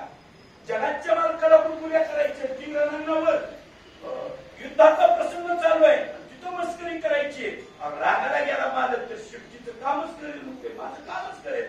हनुमंतांनी सांगितलं की पुढचं पुढे बघू दे, 1 लाख गेले तरी चालतील पण लाखाचा तू गेली तरी चालेल पण जगाचा मालक इथं वाचला पाहिजे, जा एवढं काम कर म्हटले. आणि जसं हनुमंताची आज्ञा झाली शेपट्या हळूच पाठीमागून जावं, कानात थोडस ठेवचावं आणि काकेमध्ये जाऊन त्या शेपटीनं गुदगुल्या करायला चालू कराव्या. प्रभू रामचंद्राने गुदगुल्या करायला बघायला चालू केलं. कोण गुदगुल्या? रणांगणामध्ये मस्करी कोण करतं म्हणून रागामध्ये प्रभू रामचंद्राने पाठीमागे पाहिलं आणि तेवढ्यामध्ये ती पाठ त्या असणाऱ्या कुंभकर्णाला दिसली गेली. आणि इकडं त्या रामाने पाहिलं ना हनुमंताकडे, हनुमंत गुदगुल्या करायला लागलं. प्रभू रामचंद्रजी म्हटले हनुमंत हे शोभतं काय? शोभतं काय? जवळच्याच माणसाने असे कागद मोठे घालून प्रभू रामाची प्रभू रामचंद्रजी म्हटले हनुमंत हे शोभतं का म्हटले तुला? अरे प्रसंग काय चाललंय काय? लढायचं तू गुदगुल्या करायला लागला, तुला शोभतं का? हनुमंतांनी सांगितलं सगळं मागे मागायला तयार आहे पण पहिलं युद्ध करा, पुढे बघा युद्ध करा, शत्रूला पाठ काय दाखवता. आणि मग रामाच्या काळ्या चुकलं म्हटले थांब हनुमंता तुझं परत बघतो आधी याचा पाडाव करतो म्हटले. आणि मग पुन्हा वाहन सोडावे, मग पुढचा सगळा प्रसंग व्हावा, तो कुंभकर्ण मरण पावावा. आणि मग हनुमंतांनी सांगावं प्रभू कुंभकर्णाला पाठ दाखवा म्हटलो असतो तर तुम्ही रणांगणामध्ये दाखवली नसते, म्हणून मला ही मस्करी करावी लागली, त्याच्याबद्दल क्षमा मागतो. पण सांगायचा मुद्दा प्रभूंसारखा भगवान परमात्माला सुद्धा जर संतांजवळ आपलं दुःख व्यक्त केलं तर त्या दुःखाचा मार्ग सापडत असेल तर तुम्ही आम्ही सर्व सर्वसामान्यांनी सुद्धा आमच्या जीवनातलं दुःख व्यक्त करायचं असेल तर एकतर देवा पुढे जा, नाहीतर संतांवर जा. तुला आपली गाडी तुला दोघे मांडत जाऊ नका आणि आमच्यासारख्या महाराजा पुढे तर अजिबात मांडत जाऊ नका. आम्ही तर काही कुणाचे दाखवायची रुपयाची आमची वा वा वा वा वा वा. आमचा माल काय आहे ते आम्हाला माहिती आहे. बरोबर आहे का? काय मी आहे आमचं तोडतात काय मला आमचे मित्र वाईट जमाती महाराजासारखे दुसरे माफी मागून बोलतो. चोराचा धंदाही महाराज चोरीचा धंदा माफी मागून बोलतो. चोरी कधी करतात रात्री नंतर काय रात्रीची चोरी असते का नाही? दिवसात आला कधी काय दरोडा पडला होत नाही. रात्रीच दरोडे पडतात काय आणि महाराज लोकांना पाकिट देता. तुम्ही कधी देता? नुसती देत नाही पाया पडून. आता काय काय बोलले खालचा गेला जमाना आता विनोदाचा सोडा. ही सगळी परंपरेची अधिष्ठानातली असल्यामुळे थोडस विनोदाचा बोलण्याचा प्रयत्न केला. आपल्या जीवनातलं दुःख हे संतांपुढे व्यक्त करावं आणि एक देवापुढे व्यक्त करावं. मग काही लोक तुकोबारांच्या जवळ गेले, महाराज आम्ही दुःखी आहोत, पण तुमच्याकडे पाहिल्यानंतर आनंदी निर्भर होतं. तसे सर्व सुखाचे तुम्ही एवढं सुखी असण्याचं कारण काय, याचं काहीतरी रहस्य असेल. हे तुम्हाला कशामुळे प्राप्त झालं याचं उत्तर आम्हाला पाहिजे. हे जेव्हा तुकोबारांनी विचारलं, महाराज याचं उत्तर आवडण्याच्या प्रथम चरणात येतं. वैष्णव संगाती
मनाच्या आनंदे आवडी विठ्ठल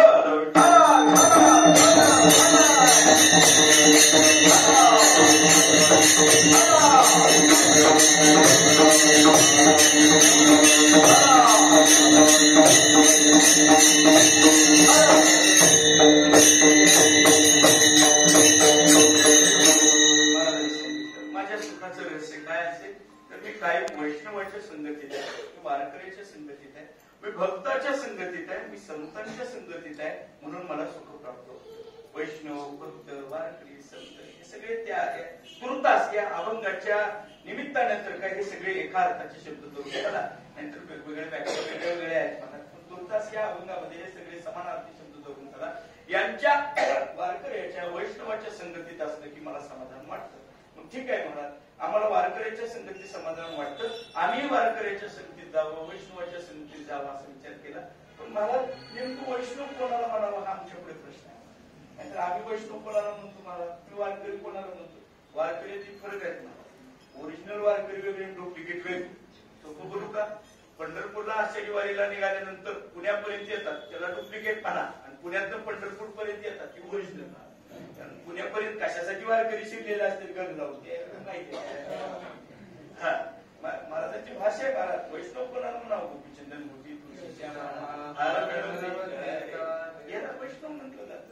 ही लक्षणं वैष्णवाची बाह्य लक्षणं आहेत. महाराज कपाळावरती गोपीचंद वैष्णवाचे असलाच पाहिजे, पण गोपीचंद आहे म्हणून तो वैष्णव आहे असं नाही. वैष्णव आहे त्याच्या कपाळावर गोपीचंद असलाच पाहिजे, पण जे गोपीचंद आहे म्हणून तो वैष्णवच असेल असं म्हणता येत नाही. महाराज वैष्णवाच्या संतांच्या व्याख्या वेगळ्या. पोटासाठी संत करी झाले बहुत अनेक प्रमाणात. महाराज बरं हे काय अवघड नाही धंदा, सोपा आहे, बिगर भांडवली धंदा आहे, काही नाही. इकडे तिकडे थोडंफार काय वाचलं, थोडंफार ऐकलं, 2-3 गोष्टी ऐकल्या, 2-3 विनोद सांगायला जमलं, 2-4 चाली आल्या की संपलं मी. काय याला एक उपर्ण एक फेटा झाला की आण लागत नाही, गुड लागत नाही, परंपरा नाही, काही नाही, काही नाही. निघाले सांगायला बसले, काही नाही, 2-3 मध्ये यश ठेवली की संपलं. काय महाराज याच्यातच चालू झालं की नाही. महाराज काय अवघड आहे. महाराज याला संत म्हणता येत नाही, याला संत वैष्णव म्हणता येत नाही. नाथांनी भागवतामध्ये संतांची व्याख्या, नाथांचं जे एकनाथी भागवत, त्या एकनाथी भागवतामध्ये संतांची व्याख्या सांगताना 5 लक्षणं सांगितली. माझ्यावर सगळा वेळ नाही, तो धावतो नुसती ओबी सांगणार आहे की पुढे जाणार. निरपेक्षता आणि बाह्य भजन, शांती आणि समदर्शन, निर्वैरत्य दान, पंचलक्षण मुख्यत्वे. ही 5 लक्षणं सांगितली वैष्णवाची. निरपेक्षता म्हणजे वैष्णवाचं लक्षण, ज्याच्या जीवनामध्ये कोणतीही अपेक्षा नाही, तो निरपेक्ष आहे, त्याला वैष्णव म्हणा. एक जो सतत भगवंताचं भजन करतोय त्याला वैष्णव म्हणा. 2 ज्याच्या जीवनामध्ये शांती आहे त्याला वैष्णव म्हणा. 3 ज्याच्या जीवनामध्ये सगळ्यांकडे पाहिल्यानंतर भगवंताचं दर्शन ज्याला होतं, समदर्शन हा विवाद आहे ज्याच्या जीवनामध्ये आहे त्याला वैष्णव म्हणा. 4 आणि ज्याचं कोणाशीच वैरी नाही त्याला वैष्णव म्हणा. 5 लक्षणं सांगितली त्याला वैष्णव म्हणावं. हे अवघड वाटत असेल, वैष्णवाची व्याख्या ही त्याला अवघड वाटत असेल, सोपी व्याख्या वैष्णवाची तुकोबरायांच्या भाषेत वैष्णव तू दया अवघी देवा माया.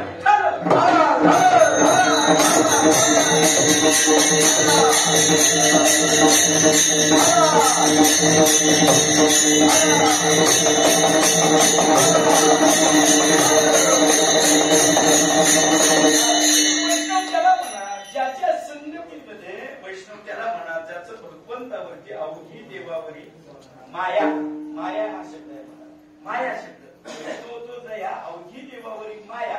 आता हा माया शब्दीचं प्रेम म्हणून घे. प्रेम सुद्धा म्हणता येत नाही कारण प्रेम आणि माया फरक आहे.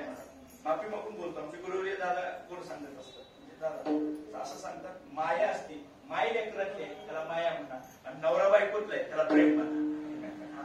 जे नवरा बायकोत असतं त्याला प्रेम म्हणतात कारण ते लग्न झालेल्या दिवशी जी गोडवा असतो नवीन लग्न झालेल्या नवरा बायको आणि 8 वर्ष उभं गेले की कुठे आहे समजा काय ओळखायची आपल्याला याला नवरा बायको जे आहे याला प्रेम म्हणतात. विषयाचं प्रेम असलेलं प्रेम वेगळं आहे. जे उत्तरोत्तर कमी होत जातं त्याला विषयाचं प्रेम म्हणजे भक्ती प्रेम असतं जे उत्तरोत्तर वाढत जात असतं त्याला माया म्हणतात. जे माय लेकरामध्ये असतं नवरा बायको एक वेळ सोड चिठ्ठीची नोटीस येऊ शकते दिवस येऊ शकतो मला पण माई लेकरामध्ये कधी दिवस झालाय कधी आली का? एखाद्या आईनं मुलाला सोड चिठ्ठी पाठवली असं कधी झालंय का? आजपासून तुझा माझा संबंध संपला तुझं दार एकीकडे तुला कुणाला आई म्हणायचं त्याला म्हण मी कुणाला लेकरू म्हणायचं त्याला म्हणते असं कुठली आई म्हणते का म्हणा पण बायको म्हणू शकते आजपासून तू मोकळा मी मोकळी आज मी कुणाला म्हणायचं त्याला म्हणते तू कुणाला म्हणायचं त्याला मग आपल्या दोघांचा संबंध संपला याला नवरा बायकोचं प्रेम म्हणा. पण माय लेकरात असतं माया असते तसं वैष्णव कोणाला म्हणा ज्याचं देवावर माया जी कधीच तुटत नाही त्याला वैष्णव म्हणावं महाराज म्हटले. आणि जो असा कोणी वैष्णव असेल महाराज म्हणतात त्याच्या संगतीत राहिलं की मला समाधान म्हणू लागले भगवान परमात्मा म्हणू लागले तुकोबा आहे ना तुकोबा अरे वारकऱ्याच्या संगतीत वैष्णवाच्या संगतीत तुला सुख वाटतं भाषा आहे दादा. वैष्णवाच्या संगतीत मला सुख वाटत असेल तर तुला का वाटतं? मला सुख वाटतं मला सुख वाटतं. जेव्हा गोरोबा काकाने आपले दोन्ही हात कापून आणि हात काटकड कापून घेतल्यानंतर पांडुरंगाची शपथ घ्यावी आणि बायकोनी दोन्ही बायकोनी स्पर्श कराव्या त्यांच्या म्हणून पांडुरंगाची शपथ मोडली म्हणून दोन्ही हात काढून टाकले. दोन्ही हात काढून टाकल्यानंतर त्याच्या दोन्ही बायका देवारात राहायला अशा दोघी हुशार एका हुशार असतात. आपणालाच वाटतं त्यांना काही कळत नाही पण त्यांना काय कळतं ते आपणालाच कळत नाही. ते हुशार असतात. त्या दोघी गेल्या आणि त्यांनी पांडुरंगाकडे गेले नाही ते रुक्मिणी आईसाहेबाकडे गेले. दोघींनी गाणं गायला चालू केलं. आईसाहेब कसं काय आमचा नवरा तुमच्या मालकाचं 24 तास भजन करतोय हात गेले तुमच्या मालकासाठी जाऊ दे काही हरकत नाही पण आमचा संसार कसा चालायचा? आमचा कुंभाराचा व्यवसाय मडकी नाही बनवली तर व्यवसाय घर कसं चालणार? आम्हाला खायचं कसं करायचं? पण आमच्या मालकाला नाही मागू द्या पण ज्याचं भजन करतो त्याचं काम नाही. आपल्या कार्यकर्त्यांना काय पाहिजे हे पुरवायचं काम नाही. इतक्या दुसऱ्याच आम्ही सतरंजा उतरायच्या दुसऱ्या झेंडे घ्यायचे जिंदाबादच्या गोष्ट द्यायच्या. गोरोबा काकाच्या बायका म्हणायला लागल्या आपण काही म्हणू नका. रुक्मिणी जाऊन आम्ही असंच करायचं का? रुक्मिणीने सांगितलं काळजी करू नका त्यांच्याजवळ माझा जरा वशिला चालतोय. अशी काही लोक म्हणतात महाराजांजवळ बोलायचं ना मी बोलून बघतो. आज रुक्मिणीने सांगितलं मी आहे ना मी म्हटले मी बोलते देवाला तुम्ही काळजी करू नका. जी रुक्मिणी अशी तावा गेली देवाजवळ तिला काय भीती हो? आपल्याला ही मालक आपल्याला देव आहे ती कशाला भीती? तिने आपली पदर खोला बांगड्या मागे घेतल्या देवाजवळ गेले. देवाला काय कळतं? अरे तुझ्या नावासाठी त्या गोरोबाने स्वतःचे हात काढून घेतले तू आपले दोन्ही हात ठेवून बसला कशा भीतीवरती? विचार काय करावं? त्याच्या संसाराचं बरं त्याच्या खाण्यापिण्याची भाकरीची व्यवस्था कर. ते बघ रुक्मिणी नक्की तुला काम आहे केलं पाहिजे कार्य करता जगला पाहिजे एवढं बोलू नये. दुसऱ्या पार्टीत गेलो काय करणार तू? याच्यातून घोटाळा व्हायला बरं ठीक आहे रुक्मिणी काय हरकत नाही करतो म्हटले. आणि भगवान परमात्म्याने पिठीवर उडी मारली आणि देवाने सांगितलं रुक्मिणी काय नाही आता गोरोबाला मदत करायची म्हटल्यावर आता अशी तशी मदत करून चालणार नाही. गोरोबाला मडकीच बनवून द्यावी लागते आणि मडकी बनवण्याचं काम हा कुंभार करत असतो. रुक्मिणी मला आता कुंभारच व्हावं लागेल आणि जगात जगाच्या मालकानं ब्रह्मांडाच्या चालकानं कुंभाराचं रूप असणारं धारण केलं आणि रुक्मिणीला सांगितलं तू सुद्धा अशी उभारायचं नाही, तू आज जायचं पटकन फाटकी तुटकी असणार अंगावरची चांगली साडी काढायची आणि फाटकं तुटकं उघडं घालायचं आणि कुंभारी म्हणून तू यायची.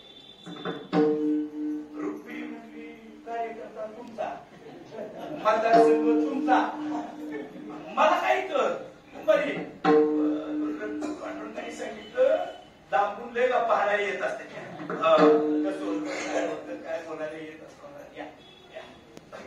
आणि बोलायला भरपूर येतं म्हणजे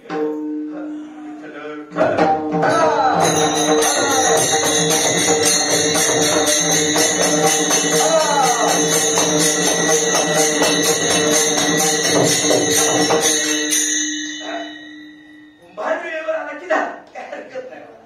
कुंभार वेळेवर आणि कुंभाराचं काम काय असतं, तयार करणं काम असतं. नवीन तयार करायचं असेल तर कुंभार लागतो. तसं सोलापूर मधला नवीन वारकरी संप्रदायातलं नवीन पोरं घडवण्याचे, युवक पोरं घडवण्याचं काम करणारा आमच्या वारकरी मंडळातला कुंभार म्हणजे आता भक्तीपरायण लोक सोलापूर आता कुंभार आल्यामुळे मला किती संपायला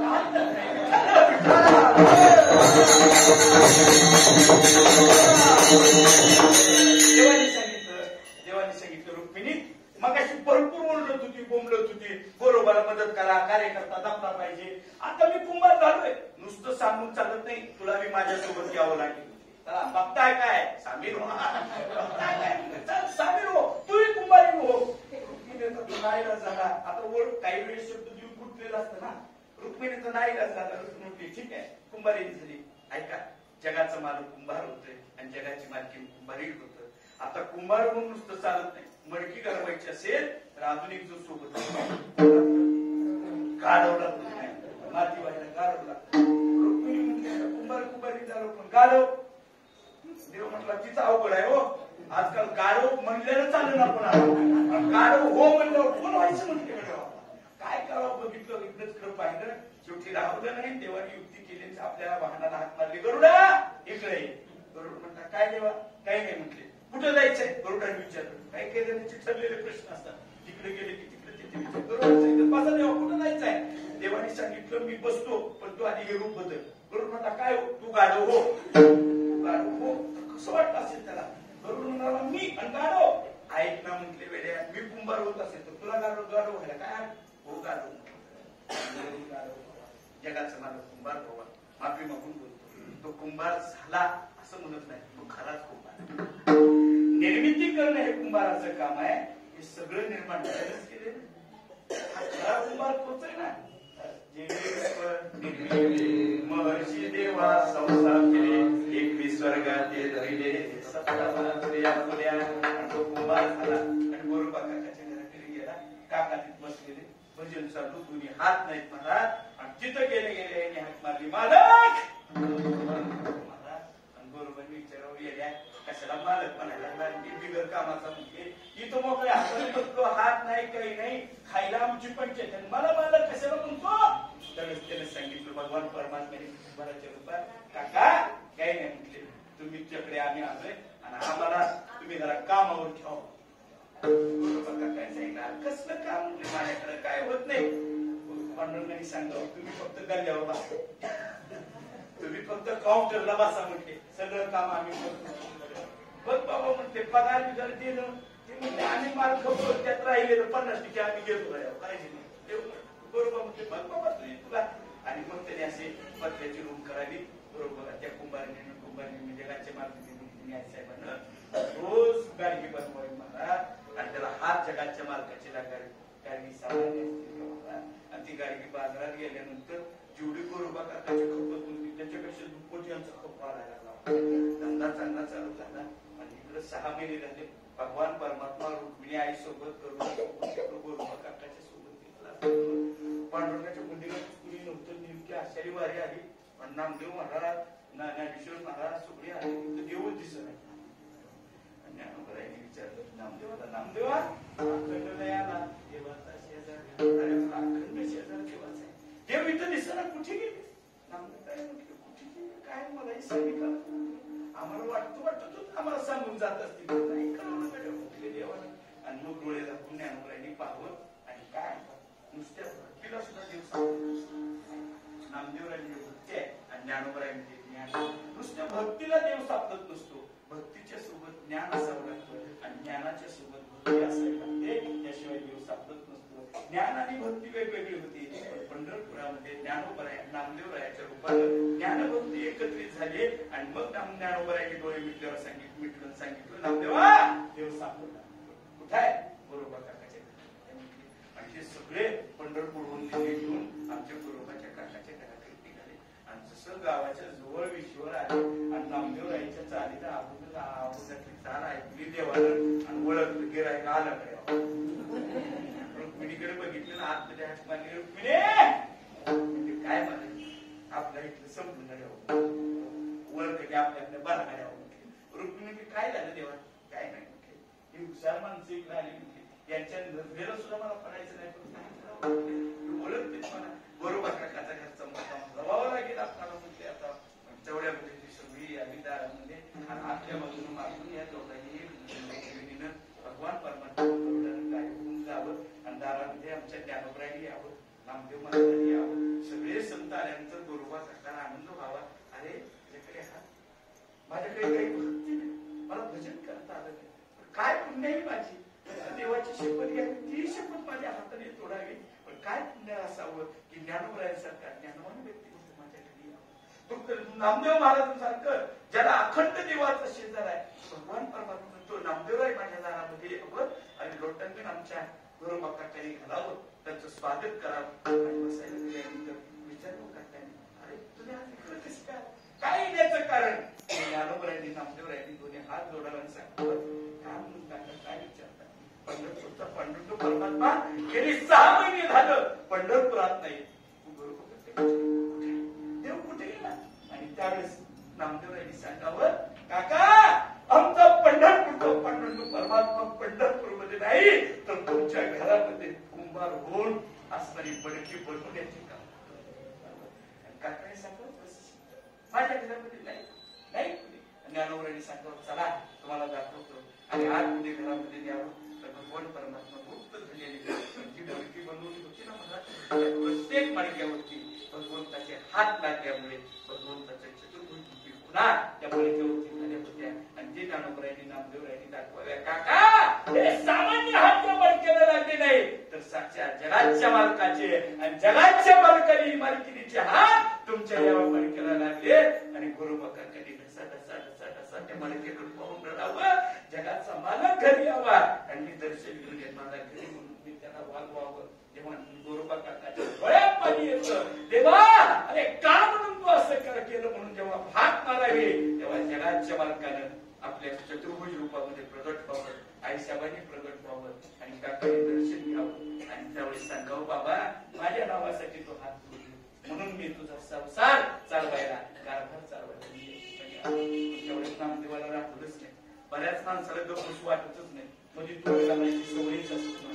तसं नामदेवरायांनी म्हणजे काकाचं त्यांचं जातं होतं ना बोललं, पण नामदेवरायांनी तोंड मध्ये घातलं आणि विचारलं, देवा देवा पांडुरंगा तू काकाच्या घरी आला, नुसता आला नाही तर कुंभार होऊन आला, घरातली सगळी कामं पडेल ती अंगावरची केली, का रे तुला एवढं काय वाटलं? कशासाठी इकडे आला? कशासाठी तू इथे येतो गोरोबाच्या घरामध्ये? देवाने गोड उत्तर दिलं, नामदेवा हा गोरोबा म्हणजे सामान्य व्यक्ती नाही, हा गोरोबा संत आहे, हा गोरोबा भक्त आहे, हा गोरोबा वैष्णव आहे, अखंड देवावर याची माया असल्यामुळे याच्यासाठी मी इथं आलो.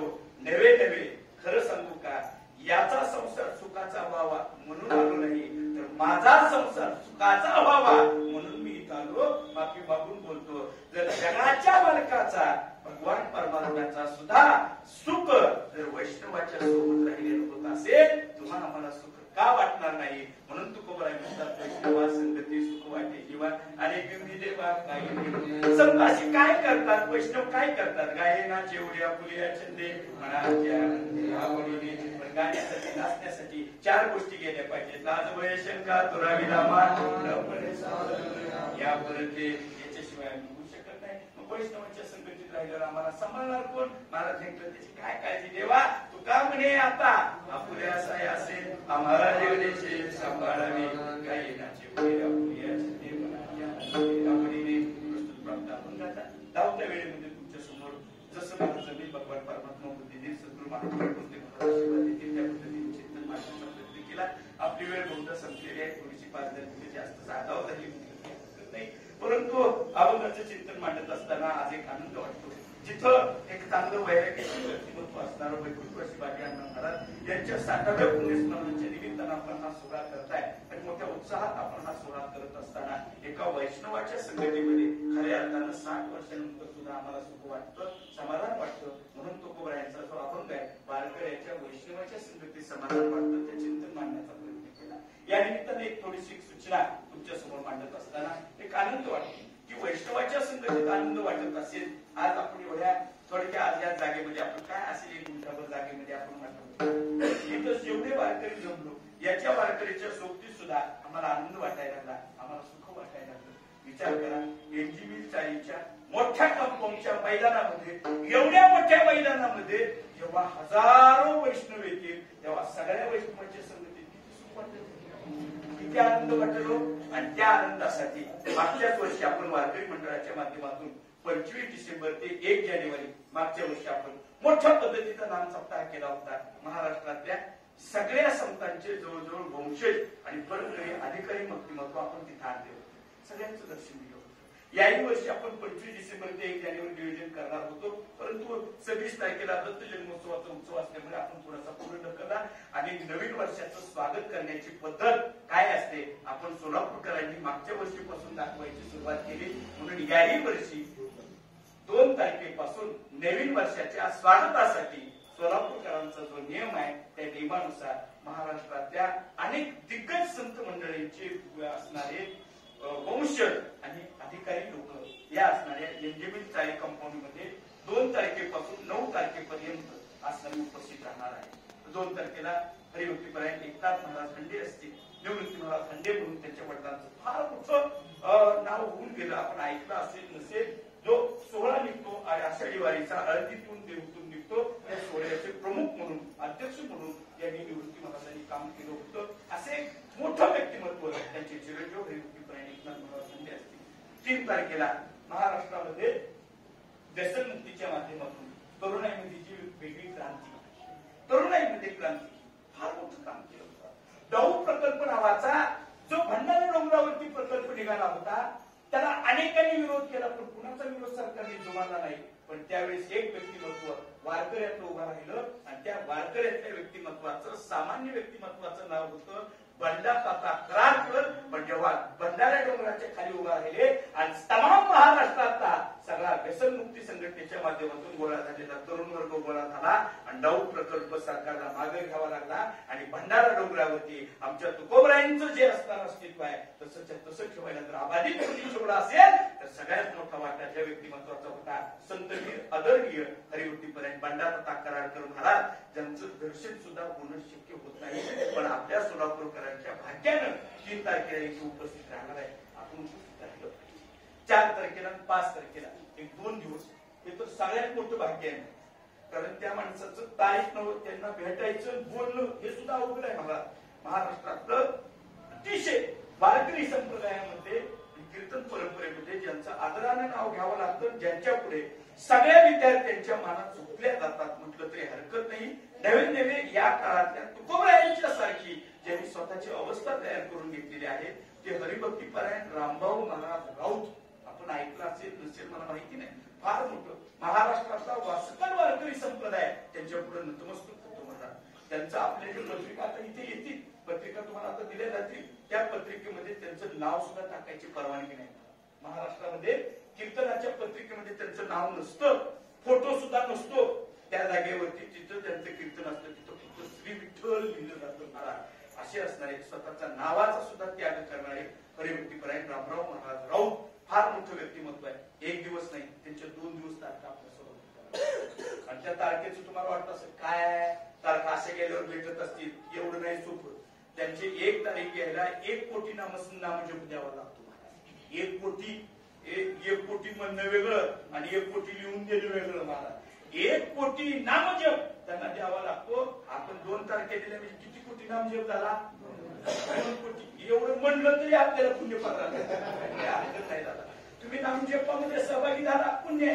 समजा तुम्हाला वाटलं असेल आम्हाला नामजप, आता काय झालं, आपला 2 कोटीच्या आधीच वर झाला होता, त्यांना पोच झाला. इथे सगळे मंडळी आपले सोलापूर शहराचे प्रमुख असणारे सुभाषजी शिंदे महाराज असतील, या वारकरी मंडळाचे सोलापूरमध्ये आमचे लोक काका गायकवाड असतील, अंकुश काका गायकवाड असतील, आमचे मला विलास काका कोकीकर, महाराज शिंदे, नाना कोकीकर, हे सगळी मंडळी, अनेक मंडळी, सगळ्यांचं नामोल्लेख करता येणार नाही. त्यांनी अगोदरच ती तारखा घ्यायच्या आधी 3 कोटी नामजप केला होता महाराज. तुम्ही म्हणता आम्हाला करता आला नाही, आम्हाला करता आला नाही, वाईट वाटून घेऊ नका. ज्याला करता आला नाही त्यांनी कीर्तन ऐकायला या 2 कोटी नामजपाचं पुण्य तुमच्या पदरात ऐकायला आलं होते.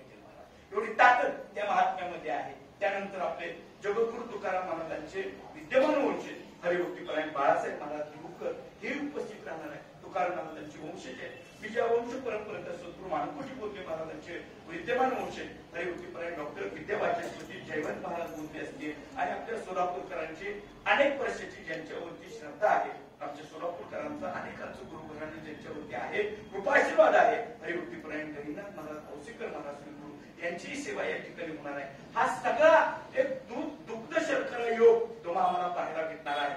आणि याच्यासाठी आपण सगळ्यांनी उपस्थित राहायचं आहे. तुम्ही तर उपस्थित राहणारच आहे. आणि खरं सांगू का, दरवेळेस सर मी जी कीर्तनाची सेवा घेतली फक्त कीर्तन करण्यासाठी म्हणून नाही, त्या सप्त्यामध्ये सगळ्यांनी उपस्थित राहावं म्हणून मी घेतली. मला तुमच्याकडून नारळाची अपेक्षा नाही. नवीन मी सोलापुरात अनेक गेली 2-3 वर्ष झाली मी इथे येतोय. सगळ्या मंडळींना माहिती आहे त्या कीर्तनानंतरच्या औपचारिक गोष्टीकडे आम्ही बोधले महाराज परिवाराने कधीही लक्ष घातलं नाही आणि कधीही इथून पुढे घालणार नाही. कारण भगवान परमात्म्याचा आमच्याजवळ भरपूर आहे. 700 एकरचं संस्थान आहे आमच्याजवळ. हे तुमचे 1-2 कीर्तनाने काय व्हायचं आहे आमच्याजवळ? मला म्हणजे तो काय गर्वाला म्हणून नाही, पण एक अभिमान आहे मला माझ्या परंपरेचा. आणि हे सगळं असताना मी एवढी सेवेसाठी घेतली की आपण सगळ्यांना निमंत्रण देण्यासाठी या कीर्तन सेवेच्या माध्यमातून उभा राहिलो. महाराष्ट्रातली ही सगळी दिग्गज मंडळी इथे येत आहे. महाराष्ट्रातली ज्यांचं भेट होणं मुश्किल आहे ते आपल्याला 2-2 दिवस 2-2 तास येत असतील तर आपल्या गावाचं वैभव वाढवण्याची जबाबदारी आपल्या घराचं नाव करण्याची जबाबदारी कुणाची? आपली असते. आपल्या घराचं नाव शेजारचं काढत नसतो, उलट शेजारचं नाव उठून जात असतो. काय शाळा आहे का नसते, पण आपल्या घराचं चांगलं म्हणायचं काम आपलं आहे.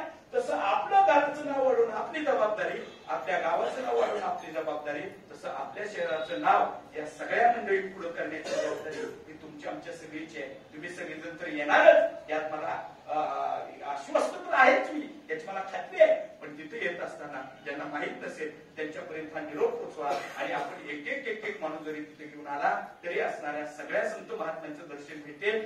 ज्यांना भेटलो त्यांना सुद्धा दर्शन घडवल्याचं पुण्य हे सुद्धा तुमच्या पदरात पडणार आहे. म्हणजे हा सगळा चांगला योग तुमच्या जीवनामध्ये घडणार आहे. आपण सगळेजण या अपेक्षा या कीर्तन सेवेच्या माध्यमातून व्यक्त करतो आणि सेवेला या ठिकाणी पूर्ण देतो. ज्ञानेश्वर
सांभाळा रे काय लागे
Thank you.